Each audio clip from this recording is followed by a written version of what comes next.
Hello, I'm Aria Wells, and I'm so glad you're here. Today's reflection is one that may not sparkle with instant gratification or overnight transformation, but it holds the quiet magic that actually changes lives. Let's begin with a truth that's easy to underestimate. The future doesn't belong to the most talented, or the most privileged, or the most inspired. The future belongs to the consistent. The ones who keep showing up, even when it's boring, even when it's uncomfortable, even when no one applauds, especially then. Talent may open the door, but consistency is what builds the house. We live in a culture obsessed with shortcuts, overnight success stories, viral fame, and 5-step hacks to fulfillment. But beneath those highlights, real life whispers a different story. One rooted not in brilliance, but in devotion. The myth of talent tells us some people are born with it, a gift, a spark, a destiny. But the truth is, talent fades without rhythm, and genius loses impact without routine. What lasts, what compounds, is what you're willing to return to, especially when the novelty wears off. It's not who can do something once, it's who can do it over and over. Consistency is the invisible thread that ties your potential to your progress. Let's turn to the science, because consistency isn't just poetic, it's biological. Neuroscience tells us our brains are shaped by what we do repeatedly. This process is called neuroplasticity, the brain's ability to reorganize itself by forming new neural connections.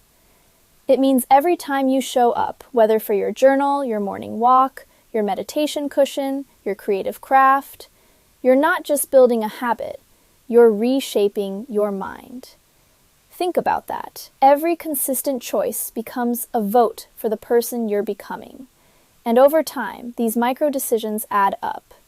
They shift how you think, how you feel, how you act. Repetition creates wiring. Wiring becomes identity. So no, consistency isn't boring, it's rewiring. And it explains why missing a few days isn't failure, it's just friction. Get back in sync, and the brain remembers. Just like muscles respond to repetition, so do your thoughts. So does your capacity to stay present. So does your resilience. Every time you practice something with care, you strengthen a neural pathway that says, "This matters. I return to what matters." Now let's look at history. Consistency isn't glamorous, but it's everywhere in greatness. Beethoven rewrote the same bars of music hundreds of times. Maya Angelou wrote every single day, even when she thought it was terrible. Stephen King writes 2,000 words before lunch. Their brilliance wasn't luck, it was rhythm. It was showing up even on the gray days. It was trusting the practice, not the mood. You don't need to create a masterpiece every time. You just need to keep showing up at the canvas.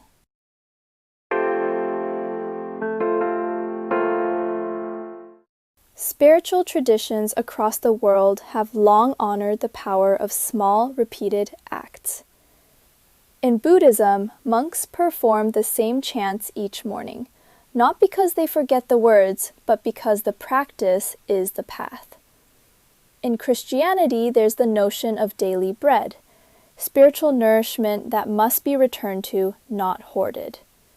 Islam calls the faithful to pray 5 times a day, not because God needs reminding, but because we do. And in Hinduism, devotion is often practiced through japa, the repetitive recitation of a sacred mantra, bead by bead. All of these teach the same lesson, that consistency is sacred, that showing up again and again isn't spiritual weakness, it's spiritual strength. Let's look at nature. No tree rushes its own blooming. No wave forces the tide.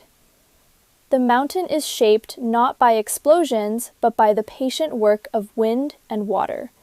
Roots grow deeper long before fruit appears. Seasons cycle in and out, trusting each phase.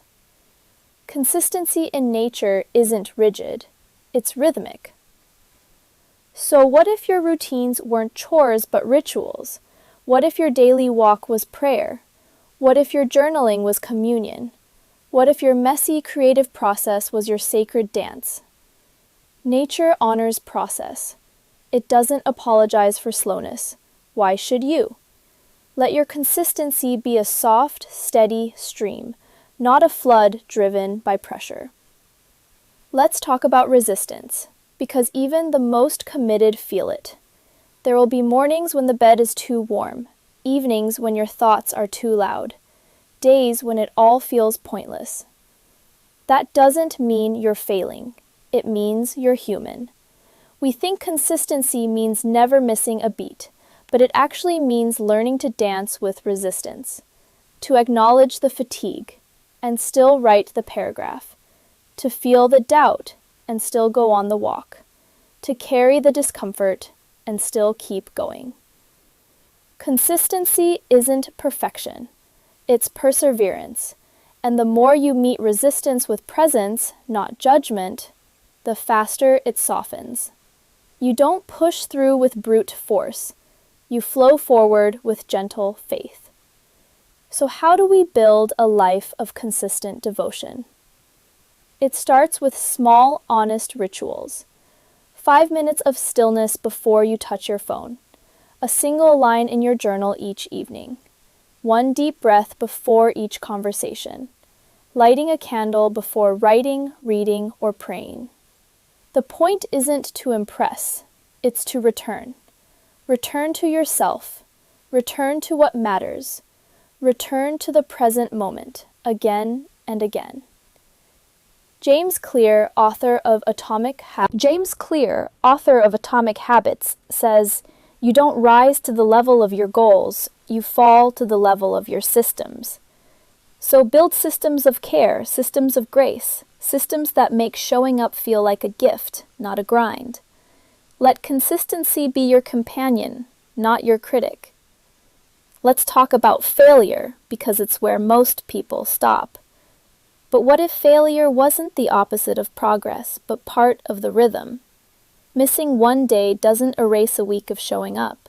Losing your focus for a season doesn't cancel the seeds you've planted. In fact, every stumble teaches you what it really means to recommit.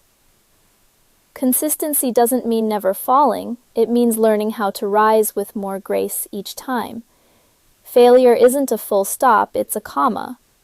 Pause, learn, adjust, return. That's not weakness, that's wisdom. And consistency isn't just for work or routines, it's how we build trust in our relationships. When you show up for someone, not once, but often, you become a safe place. When you check in, when you listen, when you remember.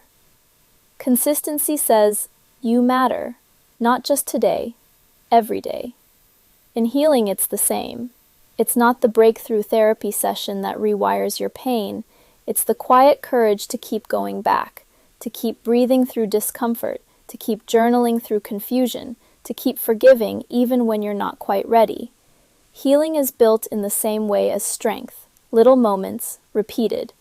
Remember, discipline without compassion leads to burnout, but discipline with kindness, that's devotion. Make it gentle, make it yours.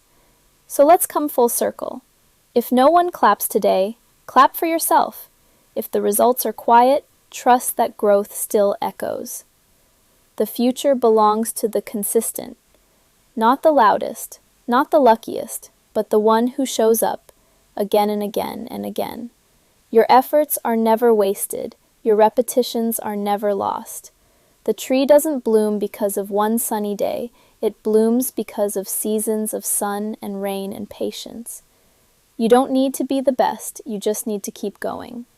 So, breathe, begin again, and remember, effort never betrays you. If this reflection gave you something to hold on to, tap like, subscribe, and share it with someone you love. And in the comments, tell me, what are you choosing to stay consistent with? What quiet devotion is reshaping your life? I'm Aria Wells. Until next time, keep showing up, trust the unseen work, and come back again. There's always more light to share.